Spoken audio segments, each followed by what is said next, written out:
You're watching Drake Wing Gaming. Enjoy the video. Hey guys and gals, Nary here from Drake Wing Gaming, and sub me on Twitter, The Gaming Drag. Today I'm coming back at you with a Let's Play episode of Conway, Wolf's Path. So let's go ahead and jump right back into it, shall we? Alarm chain, you were up, and let's go. There we go, okay. But try as you might, you cannot hear anything else. Complete silence.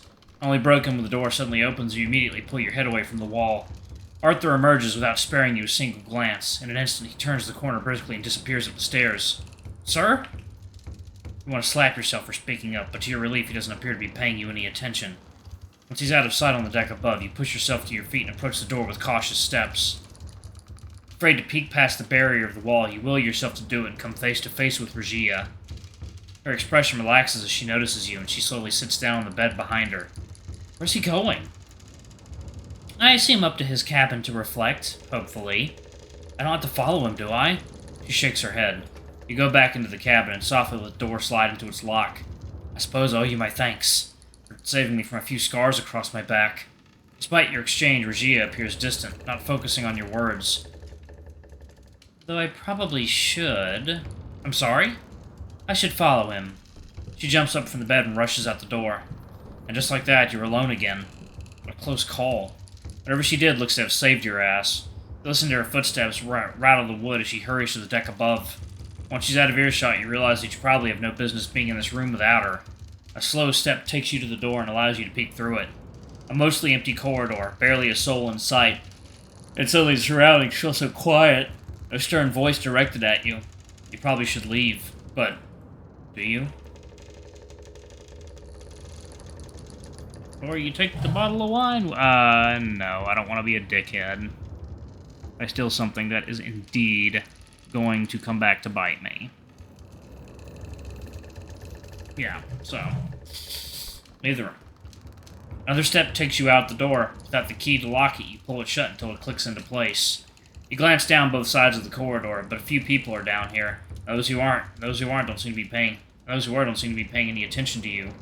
That's good enough for you. Yep, everyone assumes the door is locked as usual.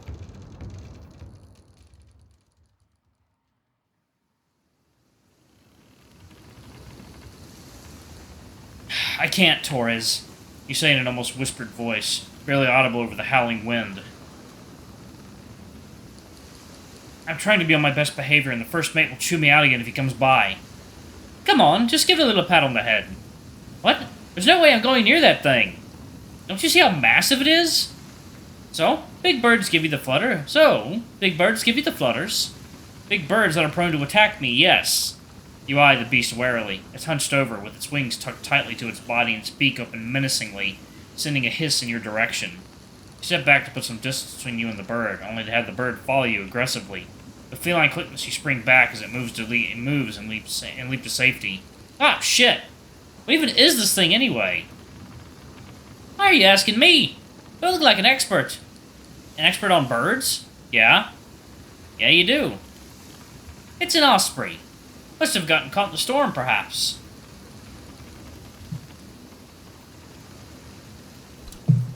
Yeah, osprey can get pretty huge.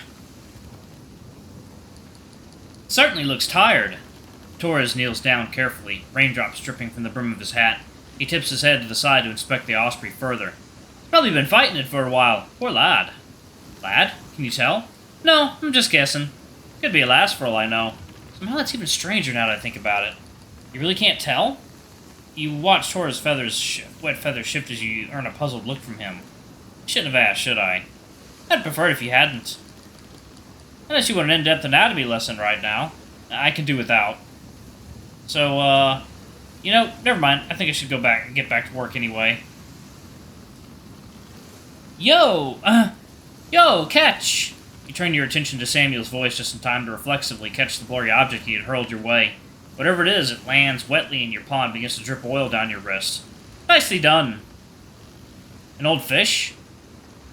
What am I supposed to do with an old fish? Or is this your way of telling me that you harbor some stereotypes about cats? Not for you, you muzzy. Samuel gestures animatedly in the direction of the osprey. For that lad.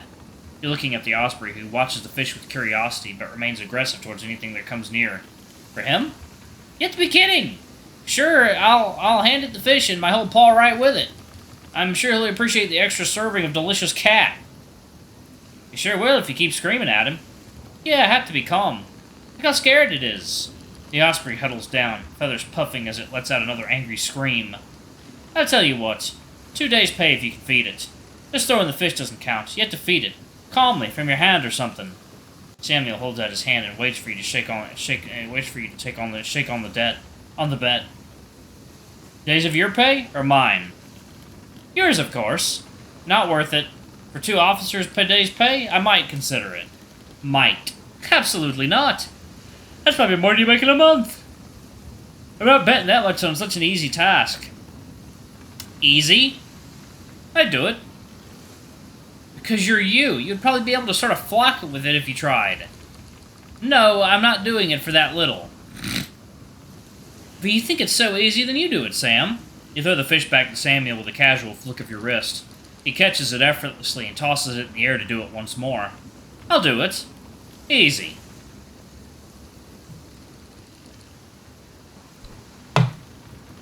It's just a bird. No, it's a dinosaur. Oversized maybe, but still a bird. How about it, Torres? If he doesn't want to do it, do you want to bet against me and lose your pay? Self-assured as ever. Oh, goodness. Ooh.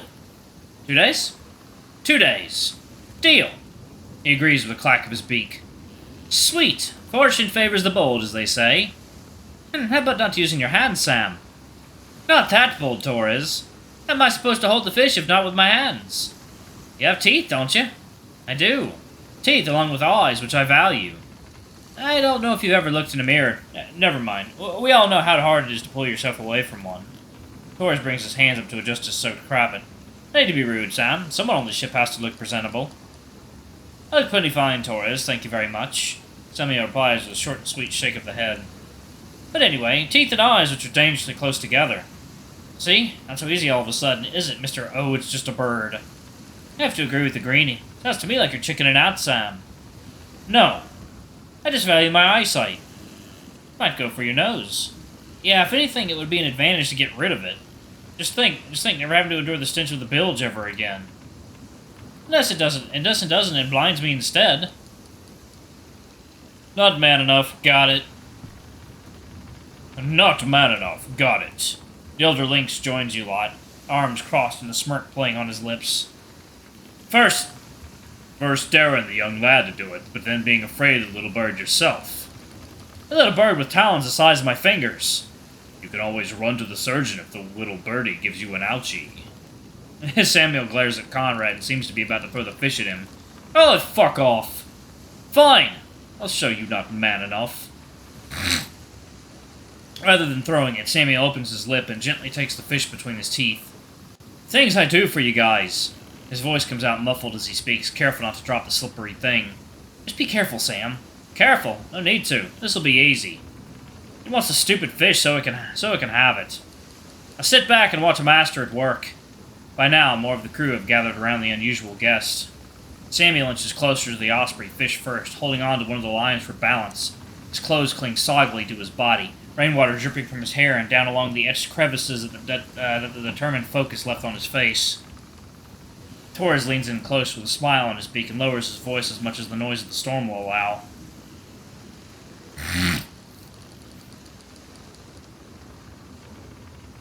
That's a big bird. That is a very big bird.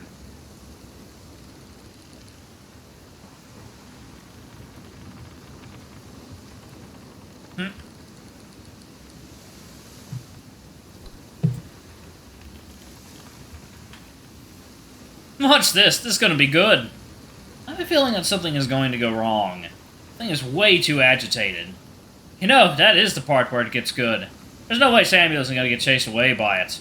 How far do you think you'll have to run? At least to the main mast, maybe as far as the bow. So, what are you tattling about over there? His words are muffled by the fish in his maw. Nothing. Just keeping our supportive cheers quiet, Sam. Wouldn't want to go and scare the lad, would we? What he said. You can do it, Sam. Woo! The maned wolf rolls his eyes in such a wide arc that his whole head follows.